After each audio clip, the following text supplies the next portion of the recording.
I Am George Washington by Brad Meltzer, illustrated by Christopher Eliopoulos. I am George Washington. You know what one of the hardest things in life is? Being the first. When you're the first to try something new, there's no one to show you the way. But when I was little, I wasn't the first. I was the fourth of 9 children. That's a lot of brothers and sisters. How do you think I learned to deal with people fighting? When I was really little, I lived at a place called Mount Vernon, which had a huge river running through the backyard and unexplored forests in every direction. At 5 years old, this was the world I knew.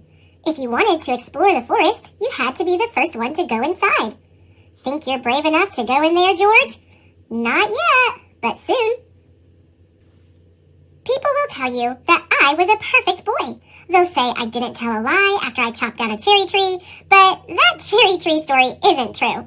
Like most boys back then, I liked swimming, fishing, and riding horses. I was a decent athlete, but nothing spectacular. Mostly, I was an ordinary kid. I liked books, and even liked to dance. I was great at it. In school, my best subject was math. I was pretty good at writing, but I was always a terrible speller. You spelled beginning wrong. Don't you realize I'm going to be one of the world's best leaders? And harvest too.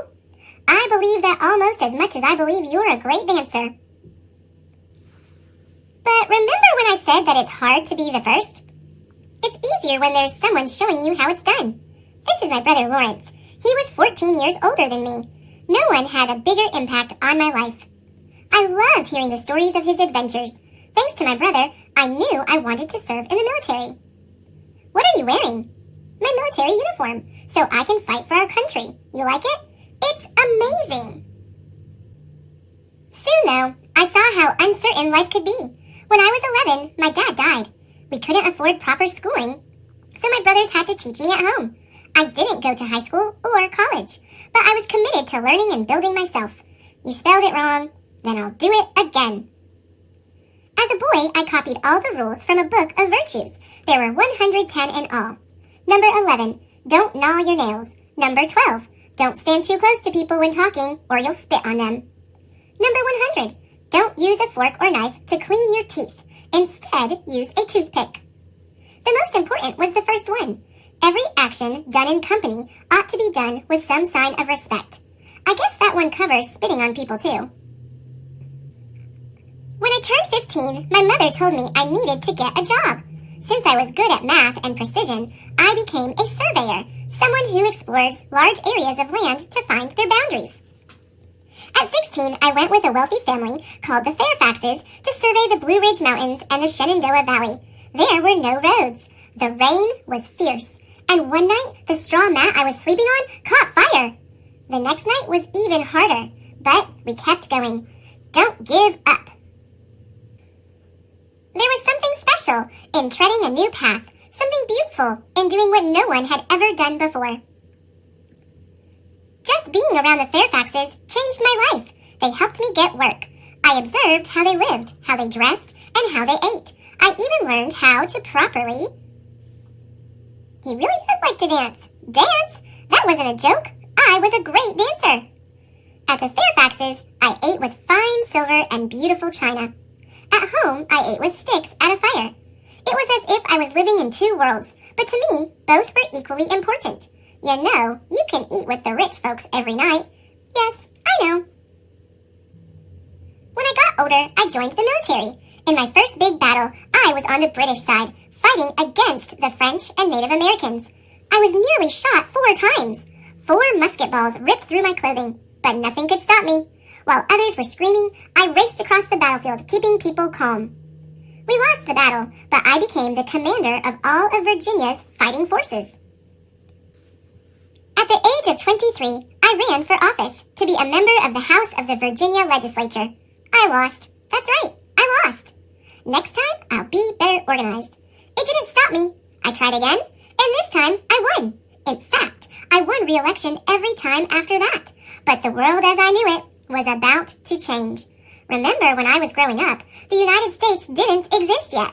Back then, there were no states, just colonies, all of them controlled by England. we were ruled by the British king named George III. He wants us to pay more for everyday things like stamps and tea. The king is unfair. We deserve to be free. In April 1775, the first shots were fired in Massachusetts, in Lexington and Concord. It took 8 days for the news of this new American Revolution to reach me. Are we going to let the colonists in Massachusetts fight alone, or are we going to join them? It was one of the biggest questions in history. The answer came at a meeting called the Second Continental Congress. Our 13 colonies decided we would fight together against King George III. All we needed was a leader for the battle. Guess who they chose? You look like you're in charge. Some say it was because I was a natural leader. Some say it was simply because I was taller than everyone else. But let me tell you a secret. I was the only one wearing a military uniform. It wasn't an accident. On that day, I came ready to lead, ready to do the job, ready to be the first. Was it easy to be in power? Never! Our side didn't have enough food, clothing, or weapons. Their side was well-fed and well-armed. Our side didn't have trained soldiers. We were farmers and fishermen. Their side was the greatest fighting force in the world. In the winter at Valley Forge, some of our troops didn't eat for days. They wore rags and had to go barefoot in the snow. So, how'd we win? We were smarter. We wrote plans in invisible ink so the British couldn't read them. Cool, right? Invisible ink. My code name was 711. We were sneakier.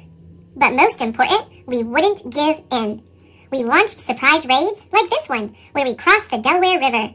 They were fighting for a king. We were fighting for a cause. For freedom. Also, let's not forget, we had a weapon they'd never have. We had General George Washington. After we beat the British Army, a new government was formed. I presided over the convention that wrote our Constitution, which created the new laws for our country.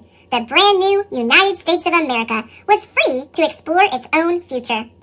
Now, all we needed was to pick our first president. Someone brave, someone strong, someone trustworthy enough to handle all that power.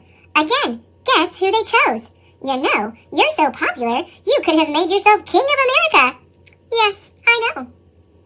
At the end of the American Revolution, King George III asked someone what Washington planned to do after the war. The king was told that George was going to return to his farm. If he does that, King George said, he will be the greatest man in the world. And that's exactly what he did. And he did it again when he left the presidency after his second term. Some say it was my most heroic act. Instead of putting myself first, I put my faith in my country. I put my faith in you. In life, there are many ways to lead. You can be a quiet leader, a tough leader, a bold leader. But leadership isn't about being in charge. It's about taking care of those in your charge. When you're in a position of power, always look out for those who put their faith in you. And always forge your own road, because sometimes the most important trail is the one no one has ever taken before. When you do those things, you will clear a path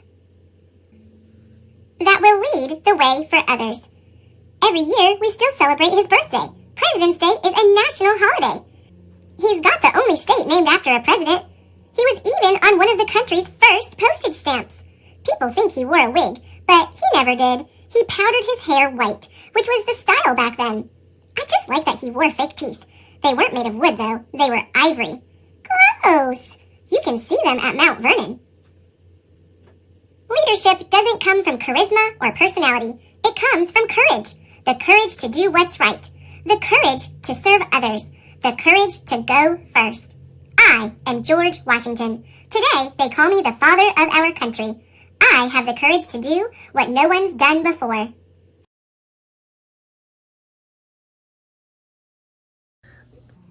Thanks for watching. Click subscribe